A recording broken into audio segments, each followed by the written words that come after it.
الحمدللہ رب العالمین والصلاة والسلام علی سید الانبیاء والمرسلین ومن تبعہم بإحسان الی یوم الدین، اما بعد۔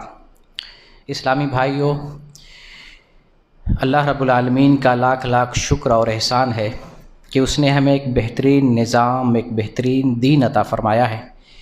اس دین میں اللہ تعالیٰ نے ہمارے لیے خیر، بھلائی اور ہر قسم کی خوبی رکھی ہے۔ ایک مومن اس دین کی پابندی کرتے ہوئے اپنے لیل اور نہار کو بہترین طریقے سے اور منظم انداز میں گزارتا ہے۔ ایک مومن کا 24 گھنٹہ ایک نظام کے تحت گزر رہا ہوتا ہے۔ صبح، دوپہر، شام، رات، یعنی 24 گھنٹے مومن کے نظام کے پابند ہو کر گزرتے ہیں۔ آپ دیکھیں، ایک مومن جو ہے عشاء کی نماز پڑھ کر سویرے سو جاتا ہے، اور جو اچھے مومن ہوتے ہیں ان کی پہچان ہوتی ہے کہ جب رات کا آخری پہر، آخری حصہ ہوتا ہے تو وہ بیدار ہوتا ہے، ذکر کرتا ہے اور وضو کرتا ہے اور تہجد کی نماز پڑھتا ہے، اللہ کو یاد کرتا ہے، یہاں تک کہ صبح صادق طلوع ہو جاتی ہے۔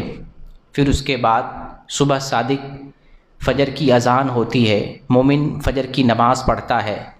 نماز پڑھنے کے بعد اللہ رب العالمین کا ذکر کرتا ہے، اللہ کو یاد کرتا ہے، یہاں تک کہ سورج طلوع ہو جاتا ہے، اور پھر اس کے بعد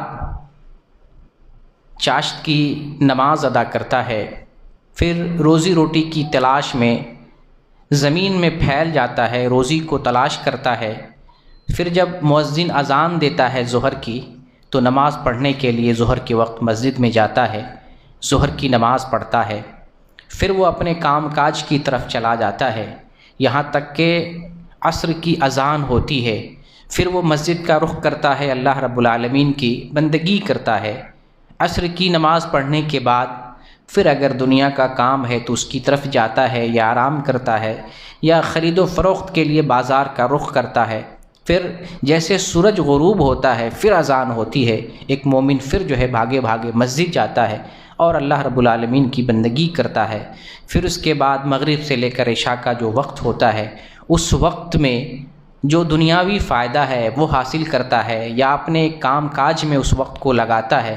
پھر اس کے بعد عشاء کی اذان ہوتی ہے، وہ نماز پڑھتا ہے، اور نماز پڑھنے کے بعد پھر وہ جو ہے آرام کرتا ہے، سو جاتا ہے۔ تو ایک مومن 24 گھنٹے کو ایک نظام کے پابندی کے ساتھ گزارتا ہے۔ اور ہم جس جگہ پہ ہیں، یہ سعودی عرب ہے، توحید کا ملک ہے، توحید والا ملک ہے، یہاں پر ہر وقت جو ہے اللہ کی طرف ہمیں بلایا جاتا ہے، دین کی طرف بلایا جاتا ہے۔ نماز کے وقت میں چاروں طرف سے صدائیں بلند ہوتی ہیں اللہ اکبر کی، اور ہم آواز کو سن کر مسجد میں آتے ہیں اور اللہ کی بندگی کرتے ہیں۔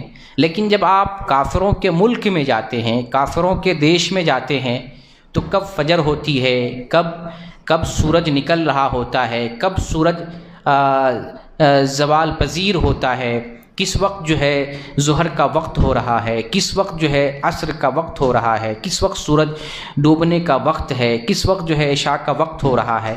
گویا کہ مغربی ممالک میں، کافروں کے ملک میں آپ ایک وقت ڈیوٹی پہ جاتے ہیں، جیسے 6 بجے آپ کی ڈیوٹی ہو اور 6 بجے شام تک ڈیوٹی ہو، صبح سے لے کر شام تک آپ ڈیوٹی پہ گئے، ڈیوٹی کر کے آپ واپس آ جاتے ہیں، اپنے گھر آ جاتے ہیں، آپ کو بیچ میں اوقات کا پتہ نہیں چلتا ہے، آپ بس بیٹھے بیٹھے اپنی ذمہ داری کو ادا کر رہے ہوتے ہیں۔ کوئی 10 بجے آفس جاتا ہے، اور 10 بجے دن میں آفس گیا، 10 بجے رات میں وہ آفس سے واپس آتا ہے۔ اس درمیان میں کیسے سورج نکل رہا ہے، کیسے سورج زوال ہو رہا ہے، کیسے جو ہے عصر کا وقت ہو رہا ہے، کیسے سورج ڈوب رہا ہے، اس سب سے اس کو کوئی مطلب نہیں ہوتا ہے۔ جبکہ اسلام نے جو نظام دیا ہے، ہر وقت جو ہے ایک وقفے کے ساتھ ہمیں اللہ کی طرف بلایا جاتا ہے، جس نے کائنات کو بنایا ہے، جس نے سورج کو بنایا ہے، جس نے دن کو بنایا ہے، جس نے رات کو بنایا ہے، اس کے ذریعے سے ہم وقفے وقفے سے اللہ کو پہچانتے ہیں، اللہ کو یاد کرتے ہیں اور اللہ کی بندگی کرتے ہیں۔ تو یہ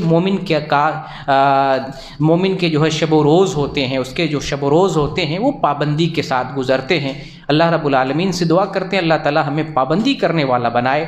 اللہ نے جو نظام دیا ہے اگر اس نظام کی اگر ہم پابندی کرتے ہیں اور اس پابندی کے ساتھ وقت گزارتے ہیں تو اللہ رب العالمین سے تعلق بھی جڑا رہتا ہے، مومن کا جو کردار ہے وہ کردار بھی نمایاں ہوتا ہے، اور اس کردار کے ساتھ ہمارا جو وقت گزرتا ہے ایک نظام اور ایک پابندی کے ساتھ گزرتا ہے، بہترین طریقے سے گزرتا ہے، اس میں اللہ کا حق بھی ادا ہو جاتا ہے، اور جس چیز کے لیے ہم پیدا کیے گئے ہیں وہ مقصد بھی پورا ہوتا ہے، اور اس کے بدلے میں اللہ تعالیٰ نے دنیا میں جو بھلائی رکھی ہے وہ بھلائی ہمیں نصیب ہوتی ہے، اور اس نتیجے میں آخرت میں جو اللہ تعالیٰ ہمیں بھلائی عطا فرمائے گا وہ بھلائی بھی اللہ کی توفیق سے انشاءاللہ آخرت میں ہمیں نصیب ہوگی۔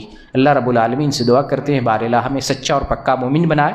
مومن کا جو روٹین ہے اور جو نظام ہونا چاہیے اس نظام کی پابندی کرتے ہوئے ہمیں اوقات کو گزارنے کی توفیق دے اور ایمان کے تقاضے کو پورا کرتے رہنے کی توفیق عطا فرما، آمین۔ وآخر دعوانا ان الحمد للہ رب العالمین۔